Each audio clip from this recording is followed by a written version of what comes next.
How does a software engineer from Chicago decide to throw away a stable career to jump into the abyss of political organizing? Well, it's simple.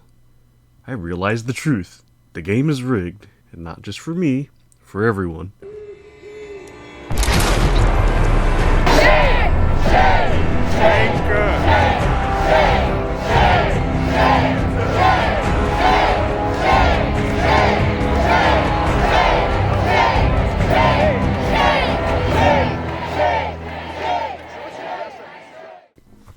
I quit my job about 6 months ago. Since then, I haven't resigned to complaining. I've been analyzing. I've been learning. I'm certainly worried about bills, but I recognize that for my situation, that fear is mostly noise designed to keep me in line.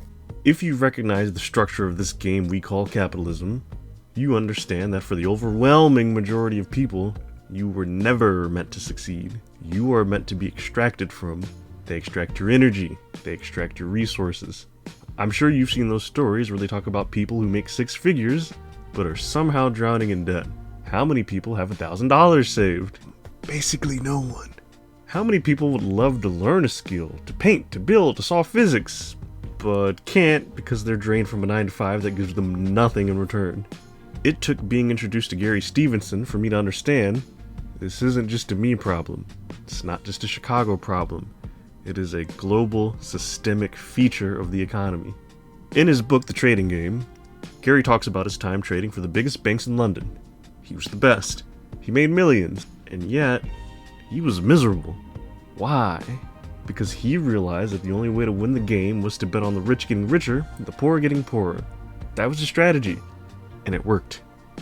But the part that hit me the hardest wasn't the millions that he made, it was the uselessness of it all. Gary fought for years to get his bonus. At one point, the bank sent him to Japan, basically putting him in corporate timeout.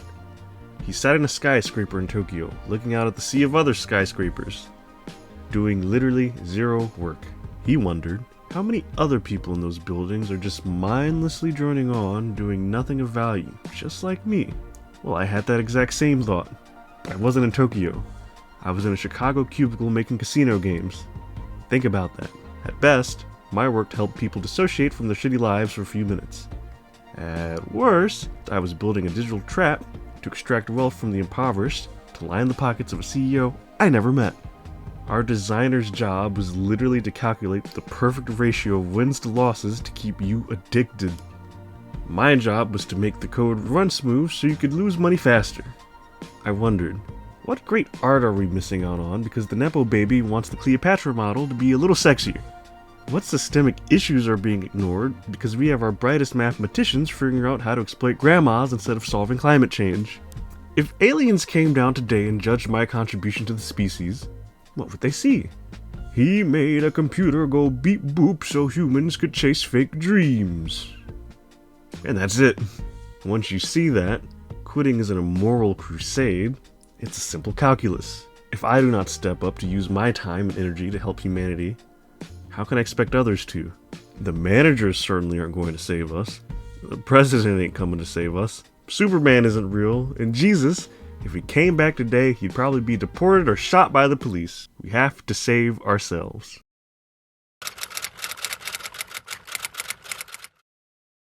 However, realizing the economy is fake is only step one. Step two is realizing what that economy has done to our minds. This is where Professor Jiang comes in. I disagree with like half of his takes, but that's not really the point. His core thesis to me is undeniable. We are in a spiritual crisis.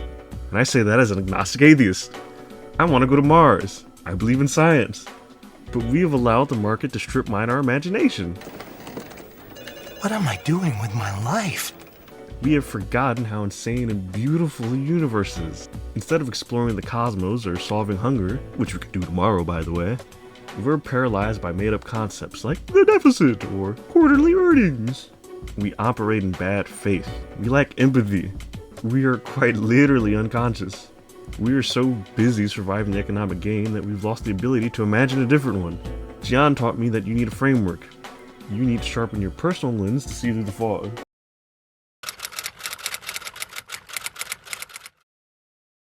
So I had the economic rage, and I had the spiritual diagnosis. But I was still paralyzed. What do? I thought thought about housing projects. I thought about universal grocery stores. I thought about universal banks. But I'm one guy with no budget. You're not Superman, you know. Then, the almighty YouTube algorithm fed me a channel. Black, Green, Red, or BGR. He was a black communist, around my age, doing exactly what I claimed I wanted to do. He confirmed my suspicion. People are starving for this content. They're tired of sanitized, corporate-friendly leftism. They want the raw truth. His points and dedication were all I needed to go, fuck it, we ball. Here's the deal for you then. This channel is my contribution. It is my attempt to stop being an NPC and start being a player. But I cannot do it alone. I need you to level up too.